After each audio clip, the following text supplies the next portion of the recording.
Have you ever heard of the Japanese word Kamikakushi? It literally means hidden by the gods. But don't let the poetic translation fool you. In Japan, this word has been used for centuries to explain something that no one could understand. Imagine this. Someone leaves home for what should be a normal walk. Maybe they're collecting mushrooms in the mountains, hiking through a cedar forest, or taking a shortcut through an old path they've walked 100 times before. And then, they never come back. No footprints, no body, no signs of a struggle, nothing. Today we'd probably call it a missing persons case. Search parties would be sent out. Helicopters would scan the mountains. Drones would fly overhead. But hundreds of years ago, people had a different explanation. They believed the mountains had taken them. Welcome back, everyone. Tonight, I want to tell you about one of Japan's oldest and strangest mysteries, not a single unsolved crime, but an idea that's haunted the country for centuries. The mystery of Kamikakushi. Japan is a country where mountains cover nearly 3/4 of the land. Long before cities and highways existed, those forests were vast, dark, and almost impossible to navigate. Then cedar trees blocked the sunlight. Mist rolled in without warning. Trails disappeared. Even today, experienced hikers sometimes lose their bearings. Now imagine living there 500 years ago. No maps, no GPS, no flashlights, just endless trees. To the people who lived near these forests, the mountains weren't simply places. They were alive. Every mountain had a spirit. Every ancient tree could be sacred.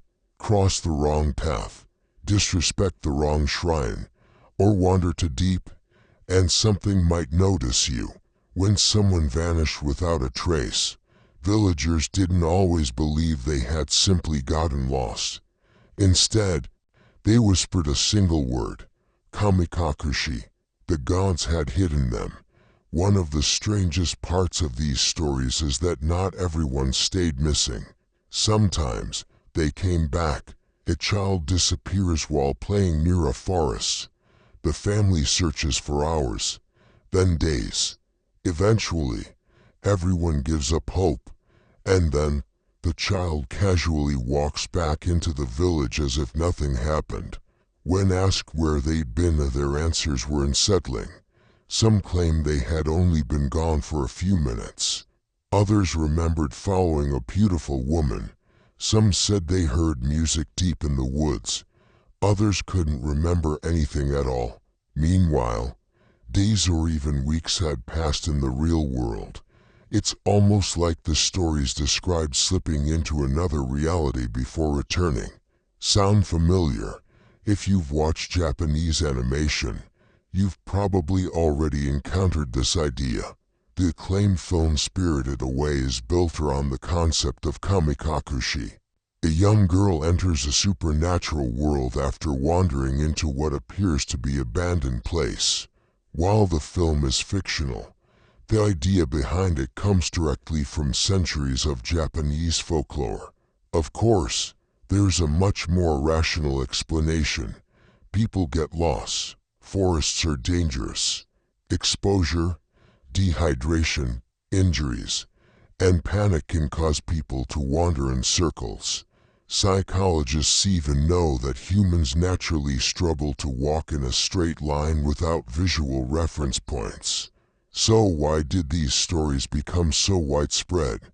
Because sometimes the facts didn't seem to add up. There are historical accounts of experienced woodsmen disappearing on familiar trails, pilgrims who vanish within sight of other travelers, children who somehow wandered impossible distances. In most cases, there simply wasn't enough evidence to know what happened. Nature doesn't always leave answers behind, and when people don't have answers, they create stories. Japanese folklore has no shortage of supernatural beings that might be responsible. There are the Tengu, Mysterious mountain creatures often depicted with long noses or bird-like features. Legends say they can confuse travelers, create illusions, or lure people deeper into the wilderness. Then there are kitsune, fox spirits famous for deception. They were said to create phantom roads, fake villages, or even disguise themselves as humans. Imagine thinking you've found your way home only to realize you're walking in circles through the same forest. Some stories even speak of invisible boundaries. Cross an unseen line and suddenly the sounds of birds disappear. The air feels different. The forest becomes unnaturally quiet. People describe an overwhelming feeling that they shouldn't take another step. Whether that's instinct warning them of danger or something else, it depends on who you ask. What's fascinating is that beliefs similar to Kamikakushi appear all over the world. In Celtic folklore, people were taken by the fairies. In parts of Scandinavia, mountain spirits lured travelers away. Native traditions in different parts of the world speak of sacred places where people should never wander alone. Different cultures, different names, the same unsettling idea. Some places don't want visitors. Even in modern Japan, stories continue to circulate online. A hiker claims they followed a trail that didn't exist on any map.